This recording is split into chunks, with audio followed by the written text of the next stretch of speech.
Hello tout le monde, je suis super contente de vous retrouver pour cette nouvelle vidéo. Cette semaine, on va parler de mes coups de cœur de l'année 2020. La semaine dernière, on a parlé de mes flops de l'année 2020 et du coup, maintenant, on va parler des lectures que j'ai aimées, voire adoré. Avant de commencer la vidéo, deux choses. La première, je vous laisse ici la dernière vidéo de mon copain et en barre d'infos tous ses liens. Voilà, sa chaîne Twitch, ses chaînes YouTube, sa page Fiverr si jamais vous avez besoin de faire appel à ses services de monteur, vidéaste, etc. Parce que voilà, c'est lui qui monte ses vidéos, qui fait les miniatures et tout, donc je trouve ça important de valoriser son travail, donc n'hésitez pas à aller voir. Deuxième petite information, avant de commencer la vidéo, je vous propose, pour prolonger les fêtes de fin d'année, pour vous remercier d'être toujours plus nombreux et aussi bienveillants, aussi gentils, voilà, aussi gentil quoi, je trouve pas d'autres mots, et aussi pour fêter bientôt les 1 an de la chaîne, je vous propose un petit concours. Donc là en fait je vais vous proposer, enfin vous présenter 20 livres qui sont 20 coups de cœur que j'ai eu cette année. Parmi ces 20 livres il y en a 15 qui sont en français, 5 en anglais, donc je vais vous proposer dans la barre d'infos un Google Form que vous pourrez remplir pour remporter l'un de ces 15 livres. Il n'y aura que 3 gagnants parce que je paye le concours de ma poche, c'est donc un petit peu compliqué de payer tout ça, mais je trouve que c'est déjà pas mal de proposer 3 gagnants avec un choix de 15 livres pour chaque personne, donc je trouve ça assez sympa. Je ne propose pas les livres en anglais au concours parce que j'ai déjà assez de difficultés moi-même à me procurer des livres en anglais, donc ça risque d'être vraiment des délais très longs et d'être voilà très embêtant. J'ai pas encore trouvé le truc où vraiment me procurer mes livres en anglais rapidement, de manière satisfaisante et tout. Donc je ne propose que les livres en français, mais un jour pourquoi pas. Pour avoir toutes les conditions de participation, d'éligibilité au concours, etc., n'hésitez pas à aller voir en barre d'infos. Mais rapidement, les conditions, c'est être abonné à ma chaîne YouTube et à mon compte Instagram, ça va de soi, et le rester évidemment parce que ben c'est les gens qui s'abonnent et se désabonnent, c'est pas super cool. Et voilà, les conditions seront vérifiées évidemment. Maintenant on va enchaîner tout de suite parce que j'ai 20 livres à vous présenter comme je l'ai dit tout à l'heure. Pourquoi 20? Parce que je trouvais ça cool, 20 coups de cœur pour 2020. Il y a 2 livres qui ont été mis dans la pile à lire qui sont un peu moins des coups de cœur mais qui sont des très bonnes lectures que j'ai glissées là quand même pour pouvoir compléter le chiffre 20. Et parmi ces 20 excellentes lectures, il y a je pense 3, 4 voire 5 livres qui sont vraiment mais des pépites. Donc je commence tout de suite. J'ai déjà filmé cette vidéo une fois mais il y a eu des petits problèmes, la vidéo, le son a coupé, etc., donc je la recommence. Donc la première fois j'avais vraiment fait un ordre chronologique. On démarrait en janvier, on terminait en décembre avec les coups de cœur que j'avais eu tout au long de l'année. Là je vais y aller au feeling avec la pile à lire que j'ai à côté de moi parce que voilà, c'était déjà assez compliqué. Je vais essayer de ne parler qu'une minute plus ou moins de chaque livre. Je ne sais pas du tout si je vais y arriver, on va voir. Le premier livre, il s'agit de La Maison d'Emma Baker, qui est un livre qui parle de la prostitution. Je vous en ai parlé dans ma vidéo d'il y a 2 semaines sur mon update lecture, enfin mon update lecture sur le féminisme, donc je n'en parle pas plus, je vous laisse aller voir. Mais ça a été un énorme coup de cœur pour l'écriture qui était sublime, le sujet qui était super poignant et intense, et la manière dont il était traité.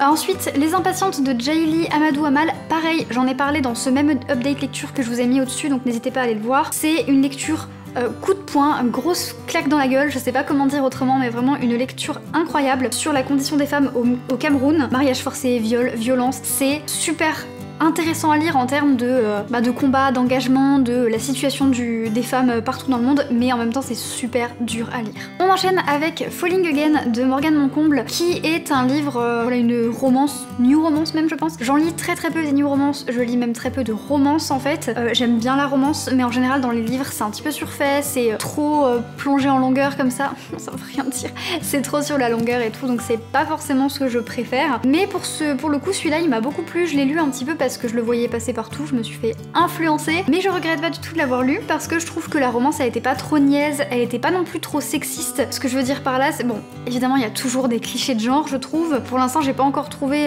de romance qui ait pas de clichés de genre, mais en même temps comme je l'ai dit tout à l'heure, je lis vraiment très peu de romances, donc ça doit exister, mais moi en tout cas j'en ai pas encore lu je crois. Mais en tout cas dans celle-ci ce qui était vraiment très bien, c'est que c'est pas le mec il est hyper méchant, hyper violent avec la nana et puis elle l'aime quand même et puis au final elle espère le changer mais elle le changera jamais, enfin ces choses là c'est vraiment bon, c'est pas du tout ce qui me plaît le plus. Mais celle-là elle était vraiment cool et puis il y avait un espèce de secret qui planait tout au long de l'histoire et je me suis dit je vous jure que si la révélation du secret elle est nulle, que c'est un secret prévisible ou quoi, je casse la baraque. Et en fait j'ai trouvé que la révélation elle était super cool, elle était intense, elle était même un peu inattendue, elle était hyper poignante, enfin ça m'a tenue en haleine et ça c'était vraiment chouette. On entame avec Beyoncé est-elle féministe. C'est un livre qui m'a beaucoup marqué, en fait il se découpe en plusieurs parties. Donc on a par exemple les femmes dans l'histoire, comment elles ont été effacées de l'histoire, les femmes dans la politique, la nudité et les femmes dans les médias, la représentation de la femme, la sexualité, la parentalité, les clichés de genre, etc. Ce livre aborde plein de choses de cette manière, avec des statistiques, des données, un petit peu d'histoire, des témoignages et puis des portraits de femmes historiques. Donc c'est vraiment un super livre, super ludique j'ai trouvé. Il est un petit peu mis en page... Il est mis en page de manière un petit peu ludique et tout, j'ai trouvé que c'était super intéressant. On enchaîne avec l'une de mes meilleures lectures de 2020, vraiment un coup de cœur. Mais quand je vous dis l'une de mes meilleures lectures, c'est lui, il fait partie du top 5. Il s'agit des 7 morts d'Evelyn Hardcastle de Stuart Turton, qui est un policier. J'en lis pas beaucoup non plus, donc je peux pas non plus le mettre en regard avec d'autres livres ou vous dire c'est le meilleur policier du monde ou quoi. Pas du tout. Par contre, vraiment, j'ai adoré l'ambiance, j'ai adoré l'intrigue, tout. En fait, on est dans un manoir dans les années 1800 et en gros, il y a un crime et le personnage principal se réveille tous les matins dans la peau d'un nouvel invité jusqu'à ce qu'il trouve en fait le criminel, mais il est comme prisonnier en fait de cette espèce de boucle, on va dire. Et on sait pas pourquoi, on sait pas par qui, on sait pas comment, on sait pas qui est le criminel. Il y a tellement de questions qu'on se pose. En fait, à chaque fin de chapitre, c'est haletant, on se dit il faut que je lise la suite pour avoir des réponses à mes questions. Sauf que plus on avance, plus on a de questions. C'est juste incroyable, le retournement de situation à la fin, il est complètement dingue. Il y a juste le personnage principal qui m'a un petit peu embêté parce qu'il est très têtu. Il s'est mis une idée en tête dès le début, à savoir sauver une personne qui n'a rien à voir dans son histoire. Il en démordra pas quoi, jusqu'à la fin, même quand on lui révélera des trucs de fou, il en démordra pas. Donc ça m'a un peu embêté, mais par contre l'intrigue elle est tellement cool et le reste des personnages, tout est tellement bien écrit, c'est savamment construit, j'adore. Ensuite, on enchaîne avec De bons présages de Terry Pratchett et Neil Gaiman. Alors évidemment, Terry Pratchett et Neil Gaiman sont tous les deux des auteurs que j'adore et que je trouve extrêmement drôles. Je trouve qu'ils savent vraiment bien manier la langue. Leurs traducteurs sont toujours excellents aussi puisqu'ils font un travail remarquable en réussissant à retranscrire les jeux de mots, à retranscrire le sarcasme, l'ironie, les situations loufoques. Donc vraiment, j'étais conquise par ce livre. Je sais qu'il a un petit peu mitigé les fans. Certains étaient pas trop contents parce que c'était pas à la hauteur de ce qu'ils lisaient d'habitude de ces deux auteurs. Certains étaient vraiment contents. Moi, je suis hyper conquise. J'ai trouvé que c'était super drôle. L'intrigue est toujours aussi loufoque, rocambolesque. Les personnages sont toujours aussi complètement en même temps attachants et en même temps mais complètement absurdes. Et l'humour, c'est toujours aussi drôle et forcément le combo de ces deux auteurs, c'est une pépite. Moi j'ai adoré. On continue avec La saison des feux de Celeste Inge qui a été traduit en anglais, c'est Little Fires Everywhere. Donc c'est un livre américain, je veux dire, quand il a été traduit de l'américain au français et il a été adapté sur Amazon Prime, il me semble. Donc Amazon et Amazon Prime du coup c'est Satan. Je vous mets ma vidéo sur Amazon juste ici. Elle date un peu mais elle est quand même toujours actuelle. C'est bien dommage, ils font pas mal de bonnes séries mais malheureusement j'ai pas du tout envie de leur donner le moindre centime. Donc je ne verrai pas l'adaptation de ce livre mais c'est pas grave. Mais en tout cas ce livre il est vraiment génial en fait.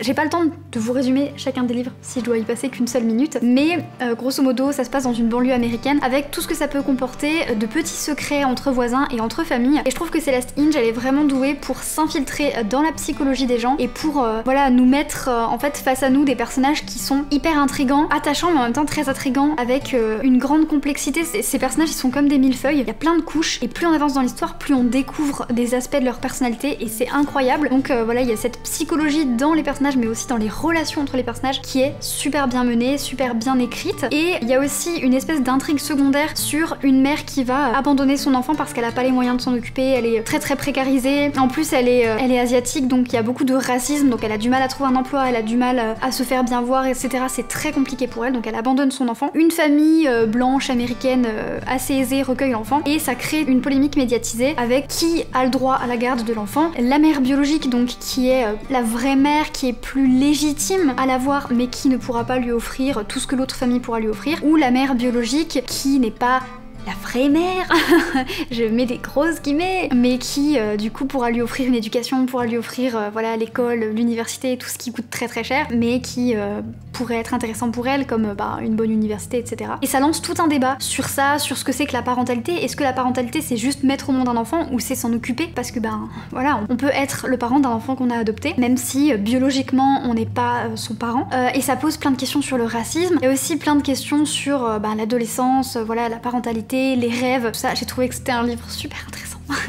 On enchaîne avec un autre énorme coup de cœur de cette année, il est dans le top 3. Le Faiseur de rêves de Laini Taylor, publié donc chez Lumen, qui est un livre de fantasy orientale. Et j'ai entendu beaucoup de choses sur ce livre, tantôt des gens qui ont adoré, énorme coup de cœur, et d'autres qui ont laissé tomber parce qu'ils n'ont pas compris que c'était trop compliqué ou quoi. Moi ça va, j'ai adoré d'emblée en fait, je suis rentrée dans l'univers et d'emblée, la première page, je me suis dit j'adore ce livre, l'univers il est complètement intense. C'est un univers qui est très merveilleux, à la limite du rêve en fait, c'est onirique, le terme exact je pense pour définir ce livre, c'est onirique. Les personnages, je les ai tous trouvés extrêmement attachants et l'intrigue, elle est complètement dingue. Il y a plein de questions, de petits mystères qui nous tiennent en haleine pendant tout le livre. À la fin, quand on le termine, il y a eu tellement de rebondissements, de révélations, c'était juste incroyable. Il y a 2-3 trucs dont je m'étais douté dans le livre, mais en fait, c'était pas prévisible dans le style, enfin dans le genre, ça m'a embêté. C'était prévisible dans le genre, ça a été pour moi incroyable de voir que ce que j'avais deviné s'était révélé. J'ai lu le tome 2 aussi cette année, je l'ai un petit peu moins aimé, je suis désolée, je vais peut-être en choquer quelques-uns, et j'ai trouvé qu'il y avait trop de romance, que c'était trop niais. Il y avait au moins 3 couples, voire 4 qui se sont créés. Il y avait plein de trucs où on parlait juste de leur amour, il était impossible, nanani. Et ça m'a un petit peu embêtée parce que je trouve que souvent dans les livres young adult, ou je dis young adult parce que c'est ce que je lis le plus, donc c'est là que j'ai le plus d'exemples, mais je trouve qu'on nous met souvent de la romance pour nous mettre de la romance, alors qu'il y a plein d'histoires qui pourraient s'en passer, ou alors on pourrait mettre la romance en toile de fond, ou en parler un tout petit peu au début ou un tout petit peu à la fin, mais peut-être pas autant, c'était vraiment gênant. J'ai trouvé que l'intrigue fantasy a été mise au second plan et c'était dommage. Par contre, j'ai toujours autant adoré l'univers, j'ai adoré les révélations qui étaient faites à la fin, j'ai été bluffée. Donc voilà, cette saga c'est quand même un coup de cœur. Ensuite, on a Beyrouth 2020 de Sharif Majdelani. En fait, je pense que si vous me suivez sur Instagram, vous devez avoir vu que vers la fin d'année, j'ai commencé à vraiment m'intéresser au Proche et au Moyen-Orient et notamment à leur littérature. J'avais envie de découvrir les pays de ces régions-là avec leur littérature, mais avec une littérature qui aurait été écrite par des personnes vivant ou ayant vécu là-bas. J'avais pas envie d'avoir des livres écrits par des occidentaux qui ont été une fois dans le pays et qui se sont dit ok, je vais écrire un livre sur le Liban quoi. Et j'ai commencé avec le Liban parce que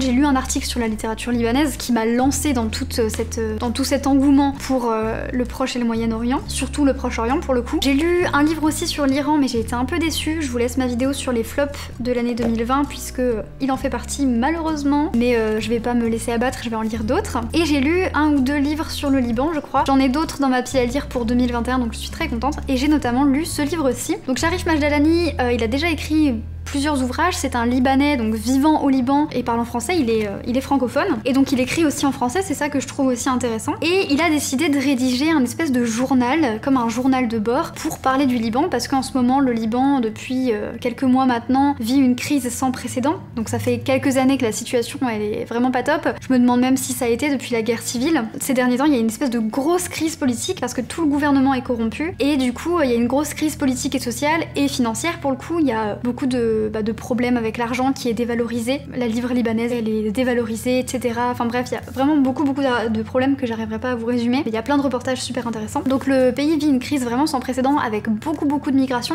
Pour vous dire, il y a beaucoup plus de Libanais qui vivent en dehors du Liban aujourd'hui qu'au Liban à cause de tous les problèmes. Et les gens qui y sont restés, soit c'est des personnes qui ne peuvent pas partir pour des raisons financières ou autres, ou alors qui n'ont pas envie de quitter leur pays, ce qui est tout à fait compréhensible, mais ça devient de plus en plus difficile. Et en plus avec le coronavirus qui est arrivé, du coup qui a impacté encore plus ce pays qui était déjà touché par des crises politiques, sociales et financières, on ajoute à ça une crise sanitaire sans précédent, le pays il est ravagé. Et donc Sharif Majdelani, il voulait parler de ça, et en fait via un journal de bord quotidien, il en profite en fait pour faire aussi des petites parenthèses historiques et sociales sur le Liban qui sont super intéressantes. Malheureusement pendant la rédaction de son journal, il y a eu cette fameuse explosion du 4 août dans le port de Beyrouth, et donc il en parle, il profite du fait qu'il était en train d'écrire pour en parler aussi, pour parler de ce que ça a causé, de pourquoi il y a eu cette explosion aussi, qui en fait l'explosion pour lui c'est l'apogée de toute cette corruption politique qu'il y a depuis des années dans le gouvernement, que ça n'aurait jamais dû arriver évidemment, mais en fait le gouvernement c'est un gouvernement fantôme qui prend juste de l'argent mais qui ne fait absolument rien. Évidemment les multiples reportages en parleront bien mieux que moi, mais voilà, j'ai trouvé que ce livre était super intéressant parce qu'il est bien construit, comme c'est un journal, il est en même temps intime, personnel, donc extrêmement émouvant et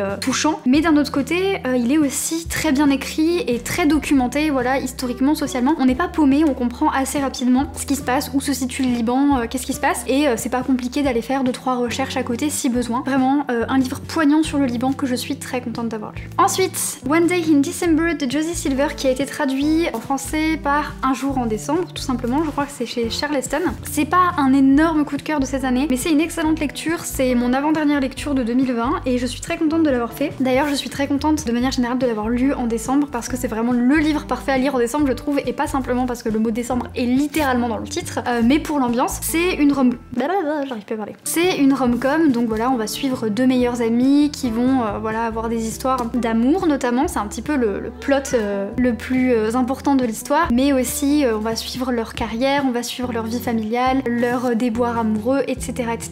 Le plot de base, c'est qu'il y en a une qui croise un homme dans un bus un jour et qui va tomber amoureuse au premier regard et qui va le chercher, le voir, mais en fait le résumé tel quel ne vous en dira pas autant que ce qui se passe dans le livre en fait. Mais c'est typiquement le genre de contemporain un petit peu rom-com que j'adore, où on suit des gens sur vraiment une longue période. C'est hyper chill, c'est hyper cocooning, c'est pas prise de tête, c'est un petit peu cliché mais bon, on laisse passer parce que c'est bon enfant quoi. On enchaîne avec quelque chose d'un petit peu plus sérieux, quoique toujours contemporain et toujours en anglais pour le coup. Il s'agit de Rules for Being a Girl de Candace Bushnell et Cathy Cotugno.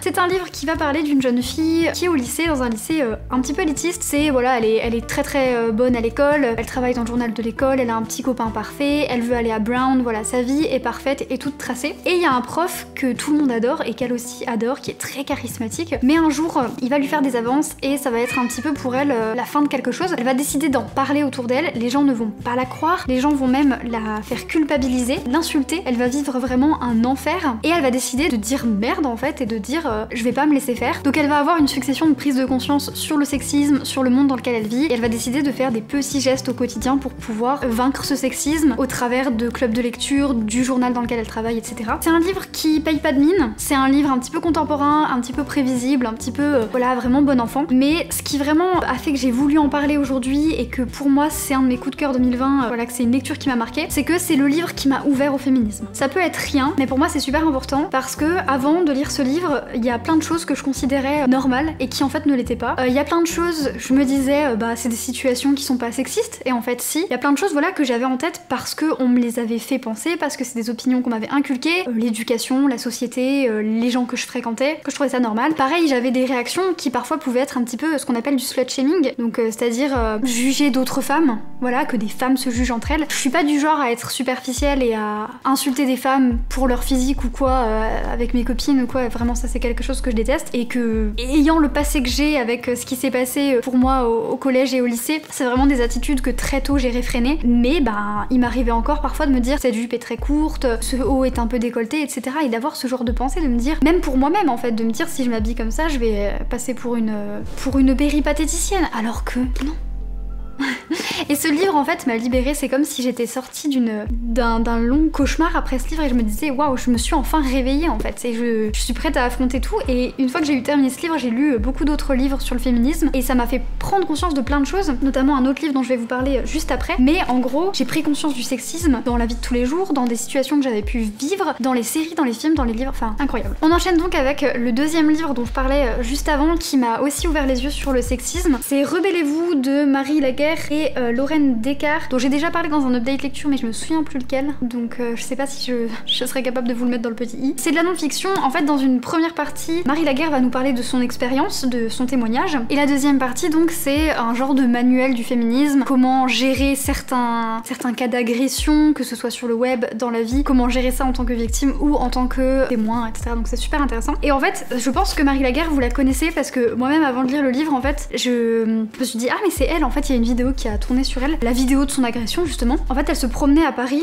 j'arrête pas de dire en fait, je vous jure, elle se promenait à Paris dans une combi short, il y a un énième mec qui lui a fait une réflexion sur sa tenue, parce que évidemment nous les femmes on s'habille pour que vous nous fassiez des réflexions, je dis vous comme si les agresseurs me regardaient, mais voilà, ça a été un petit peu la réflexion de trop, elle lui a dit ta gueule et il lui a mis un coup de poing dans la figure, super. La chance qu'elle a eue entre grosses guillemets, c'est que ça s'est passé devant un café, donc il y avait une caméra de surveillance et il y avait beaucoup de témoins, donc voilà, elle a réussi à médiatiser l'affaire. Je sais pas si je me souviens plus si elle parle du jugement du procès, comment ça s'est passé, etc. Mais en tout cas, au moins elle a pu faire parler de ça et elle en a tiré voilà, des interviews un peu partout, un livre, etc. en espérant que ça puisse aider d'autres femmes et d'autres hommes à ne pas se comporter comme ça. Donc ce livre a été vraiment intense pour moi parce que déjà ça a été une révélation, c'est l'un des premiers livres que je lisais vraiment sur le sexisme, sur les agressions de rue, etc., les agressions sexuelles ou le harcèlement sexuel. Ensuite il y a plein d'exemples qu'à citer où je me suis dit mais moi aussi j'ai vécu cette situation et je croyais que c'était normal mais non, c'est du sexisme. J'ai vécu ça aussi, c'est de l'agression sexuelle. Et je me suis rendu compte que le sexisme il était effectivement partout, que le combat il était loin d'être gagné. Ça m'a vraiment fait prendre conscience de plein de choses. Et il y a notamment un endroit qui est très intéressant mais j'arriverai pas à le retrouver. Ah si, là on verra rien parce que c'est en noir et blanc mais je vous le mettrai, j'essaierai de vous le retrouver et de vous mettre le lien en barre d'infos si j'y pense. En fait, c'est un espèce de baromètre de comment savoir si la relation qu'on a avec un homme est toxique ou pas. Enfin, avec un homme ou avec une personne de manière générale. Mais en général, voilà, c'est plutôt les hommes qui ont tendance à avoir ce genre de comportement. Parce que c'est l'éducation qui veut ça, c'est ce qu'on leur a inculqué, c'est la manière dont la société traite les personnes. Et en fait, il y a d'abord, voilà, si votre homme et vous faites ça, si lui fait ça, etc., c'est que la relation, elle est saine. Ensuite, il y a un autre truc, c'est bon, là il est un petit peu jaloux, là il est possessif, là c'est super toxique. Je pense que la réelle prise de conscience pour moi, elle a été là, c'est que je me suis rendu compte que dans ma précédente relation, je cochais beaucoup de cases ma précédente relation cochait beaucoup de cases de c'est toxique, il faut s'en aller. C'est là que je me suis rendu compte que j'avais vécu beaucoup de sexisme, ça m'avait enlevé beaucoup de confiance en moi, et aujourd'hui j'avais une relation qui était plus que saine avec mon copain actuel. Ça a été en fait c'est comme si je sortais d'une transe quoi, et je me disais waouh mais il était temps que je me réveille, où étais-je tout ce temps? Et je me suis rendu compte donc que c'est pas parce qu'on est une femme qu'on est féministe, c'est pas parce qu'on est un homme qu'on ne peut pas être féministe, et il était grand temps que moi je devienne féministe. Donc merci à ce livre.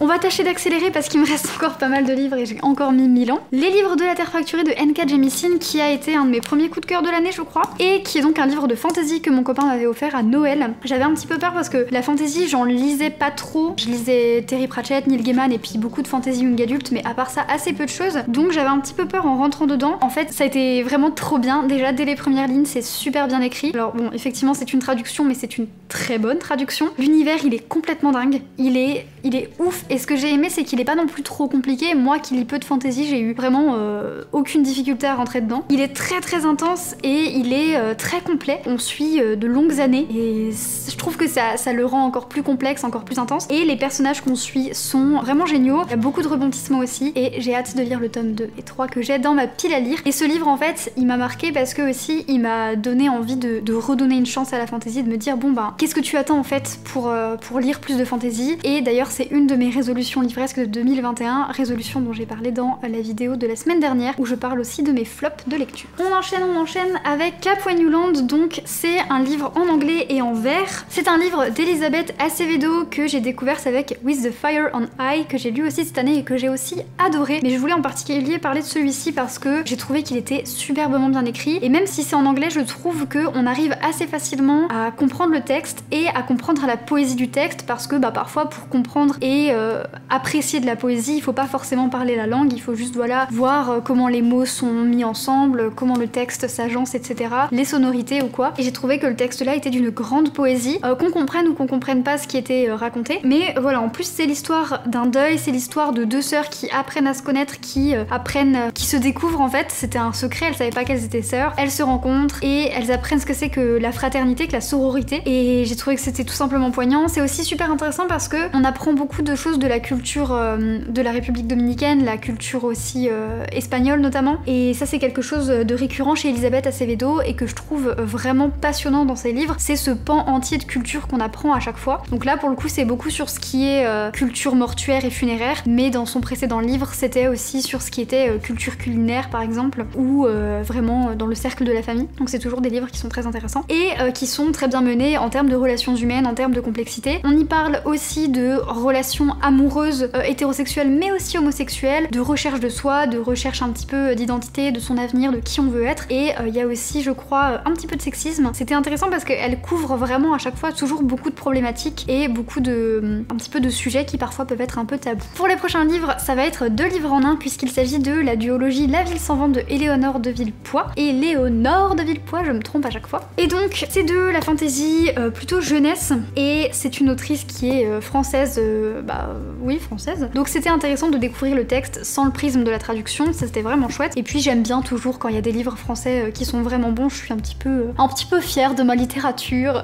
Surtout sur le domaine de la fantasy, je trouve qu'en général on met plus en avant des livres qui sont pas forcément français, donc là je suis contente. On me l'avait vendu comme un livre étant un croisement entre La Croisée des Mondes et La Passe Miroir. J'ai trouvé que c'était vrai et j'ai trouvé qu'il y avait aussi un petit peu des vibes Harry Potter, donc vraiment super bien. Les personnages sont super attachants, tous hyper originaux, hyper charismatiques. L'intrigue, elle est folle, elle est complètement folle. Il y a des rebondissements de malade, c'est incroyable, du début à la fin on ne s'ennuie pas. On a un petit peu du mal je pense à rentrer dedans au début parce que le temps que l'univers se mette en place, parce que c'est un univers qui est hyper riche et hyper complet sur seulement 2 tomes. C'est assez dingue d'avoir un univers aussi dense, surtout que les livres sont pas non plus très gros. Donc voilà, l'univers il est complètement fou, l'intrigue elle est complètement incroyable, j'ai adoré, je suis complètement fan. J'étais super triste de quitter le livre à la fin, de quitter l'univers, de quitter les personnages, parce que c'était trop bien. C'est une de mes grosses pépites de cette année 2020 et c'est une collègue au travail qui me l'avait conseillé, elle l'avait vu passer sur internet, elle l'a pas lu, je sais pas si elle l'a lu depuis et vraiment Véronique, je ne te remercierai jamais assez si tu passes par là parce que ça a été une superbe lecture et je te le conseille vivement si tu ne l'as pas lu pour le coup. On enchaîne ensuite avec un autre livre en anglais, We Used to Be Friends de Amy Spalding, donc qui est un livre en anglais qui parle d'amitié mais surtout d'une amitié qui se brise. On va suivre 2 amis, James et je ne sais plus le nom de l'autre madame, James et Kat. Le premier chapitre ça va être l'été juste avant qu'elles partent à la fac et on apprend du coup que ces 2 personnes ne sont plus amies mais qu'apparemment elles ont été très amies avant. Ensuite l'histoire ça va être une succession de flashbacks, on revient en arrière, on va en avant, on va en arrière, on va en avant sur toute la durée du lycée pour comprendre comment leur amitié s'est brisée. C'est extrêmement intense et je pense que ça nous rappelle et ça nous rappellera à tous des moments de vie qu'on a pu connaître ou peut-être qu'on connaîtra un jour, en tout cas qu'on a pu connaître dans notre enfance, notre adolescence ou même notre vie de jeune adulte. C'est des situations qui sont assez communes et c'était hyper intense émotionnellement parce que en plus il n'y a pas que cette histoire d'amitié, on va suivre ces filles vraiment dans toute leur vie avec les problèmes scolaires, les amours, les autres amitiés, la famille, etc., les choix pour l'université. Donc c'est quelque chose je pense qui résonnera avec l'adolescent que vous avez été ou que vous êtes encore. Moi ça m'a beaucoup parlé. En plus elles ont toutes les deux un caractère qui est très attachant mais également assez opposé, donc je pense qu'on peut facilement s'identifier à l'une ou à l'autre. C'est vraiment trop bien. Pour moi c'est trop la lecture cocooning par excellence. Ça m'a beaucoup fait penser à ce que peut faire Rainbow Rowell. C'est vrai que autant le contemporain je trouve que souvent c'est prévisible, autant c'est quand même toujours des lectures que je trouve hyper doudou et vraiment hyper cocooning, donc trop bien. Après c'est en anglais c'est vrai mais j'ai trouvé que c'était quand même assez accessible, donc ça va. Et on termine avec le premier coup de cœur de l'année. J'ai pas fait exprès, j'ai terminé avec le premier. Daisy Jones and the Six avec en fond un petit bruit ASMR de chat qui frotte ses griffes contre le griffoir. On adore. Daisy Jones and the Six de Taylor Jenkins Reid. C'est donc l'histoire d'un groupe de rock fictif, donc Daisy Jones and the Six, dans les années 60-70, avec tout ce que ça comporte de drogue, d'alcool, de sexualité, de musique, de relations, de concerts, voilà. Tout cet environnement-là. Donc c'est super cool, c'est hyper immersif. Et le livre, il est écrit sous forme de documentaire. En fait, des années plus tard, il y a quelqu'un qui retrace l'histoire de ce groupe pour en faire un documentaire. On ne sait pas qui c'est, on l'apprend à la fin. C'est très bien mené, c'est très bien et du coup, en fait, on va avoir un nom du personnage en gras et le personnage s'exprime sur un événement et puis la ligne d'en dessous, il va y avoir un autre personnage qui va revenir sur le même événement, ce qui fait que le récit, il se construit comme ça, avec plusieurs voix enchâssées sur des mêmes événements. C'était trop bien construit, moi ça m'a vraiment beaucoup plu. J'ai trouvé que c'était original et en même temps extrêmement bien fait. C'est un livre qui est vraiment super cool. On parle de relations humaines, ça se passe en plus sur des années et des années et des années, donc on a le temps de s'attacher aux personnages, d'essayer de comprendre la vie avec eux, de faire partie du groupe. En fait, on fait partie du groupe, on est une espèce de groupie qui les suit en concert et c'était vraiment super cool. C'était détente et en même temps c'était vraiment une bonne lecture, une trop bonne lecture. Il y a en plus une liste de chansons à écouter un petit peu dans le style de ce qu'aurait pu être le groupe s'il avait vraiment existé, donc j'ai trouvé ça rigolo. Et la série a été ou va être, je ne sais pas, adaptée sur Amazon Prime, donc je suis un petit peu déçue que ce soit sur Amazon parce que comme je l'ai dit précédemment, je ne veux pas donner d'argent à Amazon, mais j'aurais bien aimé voir au moins l'adaptation des chansons. Mais je pense que je la retrouverai sur YouTube assez facilement. Mais voilà, en tout cas ça a été une très bonne lecture aussi. Donc bilan, l'année dernière j'ai lu 65 livres, je suis super contente. Après je suis plus comme les années d'avant à vraiment compter et à dire oh là là il faut que j'en lise beaucoup, sachant que dans les 65 livres dont je vous ai parlé, j'ai pas compté les mangas, les BD et tout. Voilà, parce que ça je les ai lus vite, parce que j'en lis moins, parce que voilà, il y a plein de raisons. Mais en tout cas, je suis vraiment contente de mon petit bilan, de mon année lecture. J'ai eu pas mal de pannes de lecture parce que c'était une année très stressante.